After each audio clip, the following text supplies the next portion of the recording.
I want to ask things about before we do. Let me ask about, and we can go around both sides of the court. JaVale McGee.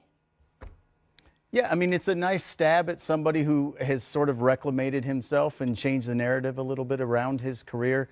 He was significant in the starting lineup for Golden State. That was a key adjustment that Steve Kerr made at one point during the playoffs. So this could potentially be a really good fit with LeBron. Certainly somebody that LeBron is going to be able to find wide open from a vertical spacing standpoint. Well, I think I like his athletic ability. He understands his role now. When he first came in the league, I think he's somebody wasn't sure where he wanted to be. So now I think he understands, I'm going to come in, be big. If LeBron set in the pick and roll to the rim, like Griff said, and if you don't pick him up the road, he's going to find the three-point shooter in the corner. So I think it's a good fit.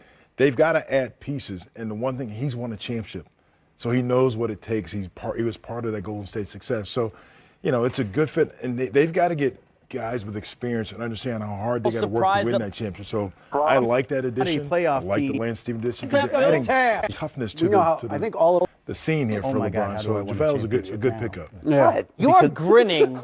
What? Interesting. That was the grin of when you ask someone to the prom and they say yes, and you walk by. Can you tell us? Yes, Victoria Tolliver did go to the prom with me. I was trying to think of Victoria. Very happy. I loved Victoria Tolliver when I was trying to think Victoria. Who did she play for? Vicky. She was great. Okay. A real So that's a no. We're not going to. Yeah. That's a lovely story. Just more. It's in flux. It's working. Let me go. I'm waiting for information. Let me go quick. Coach, let me throw across the court to you. Obviously, for Luke Walton as a young coach, he's had to already deal with a lot from young players, the Lakers, the ball situation, dad and son. How about now? You got to kind of figure out, which is a fun thing. You got to figure out LeBron, but now you bring in Lance. You got JaVale McGee. A number of different personalities going to converge at the same time. He's got to now figure out how to get him to gel.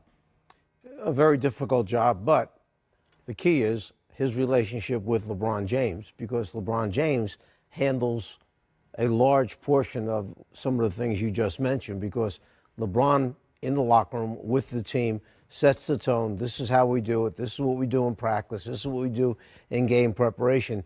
He's that other assistant for the head coach, and that's why they must have a great open line of communication. Don't forget the high-pressure situation he was in Golden State as well, Coach. Taking over for Steve Kerr when he did during the season when they won 73 games. Luke Walton's a guy who's been vetted for this process. He just went into his Lakers situation early on, but they didn't have a chance to compete. Now he'll get back to coaching the type of team he was trying to help coach in Golden State. And I think having LeBron as the real bell cow in that locker room as well as on the court changes the dynamic for a young coach. Maybe we should consider this also. The style of play that Luke Walton was trying to incorporate with the Lakers, how much is that affected by the presence of LeBron James? Because there are things that Tyronn Lue may have wanted to do in Cleveland, but having LeBron and his style of play along with the other people, so many people criticize the fact that it was LeBron, everybody else standing around. He'd break down the defense, draw the next defender, make the right pass, or score the basketball.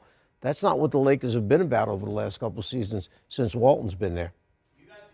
You guys can keep it. Talking. You guys over eating chicken wings? What's going on? Good. Very good.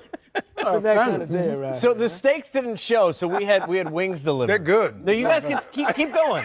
Please. I will say this, though, and we keep talking about it in relation to LeBron's presence on this Lakers team. Think about all of the young guys. We're not talking about Mo Wagner, who they just drafted from Michigan. That maybe changes what you do with a Julius Randle, because if you add JaVale McGee, maybe you're looking for different types of power forwards to play alongside LeBron, or a five that you can stretch out to the three-point line, make the floor a little bit different, the dimensions different for LeBron to operate in some of those areas where he might not be able to with a Julius Randle on the floor. And in the Mo Wagner, that pick was instrumental going with LeBron. Here's a guy that can stretch the floor and can roll and play inside. So it's a great addition now that you have LeBron on that roster. And the other guy we've talked about, Sekou, the last couple days that really could be significant in that is Boogie Cousins. Yeah. They talked about, Eric just showed us that you're looking at about $16 million at that particular juncture. But if they can trade Deng, that becomes a whole lot more money they have to build with. And the skill set of Boogie Cousins, who is a player that LeBron has always believed very strongly in, could be a really good fit as well. Griff, is there any concern that Boogie Cousins won't be available at the start of this season? That maybe you have to wait for him down the line during the course of this regular season to get whatever you get out of him? I think part of it depends on the rest of what you've got in place around LeBron at the point you sign Boogie. But I think from LeBron's standpoint, if Boogie were able to be 100% healthy by January and they can just make the playoffs, LeBron is always of the mindset, just get me in the playoffs and we'll be able to make some noise if we're healthy when we get there.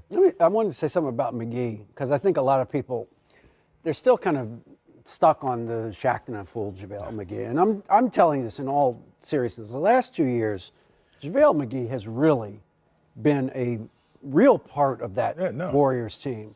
I mean, he didn't play because of the lineups and things for long stretches. They started him in the first round against San Antonio, and he came out and immediately, bang, bang, bang, made 3 plays.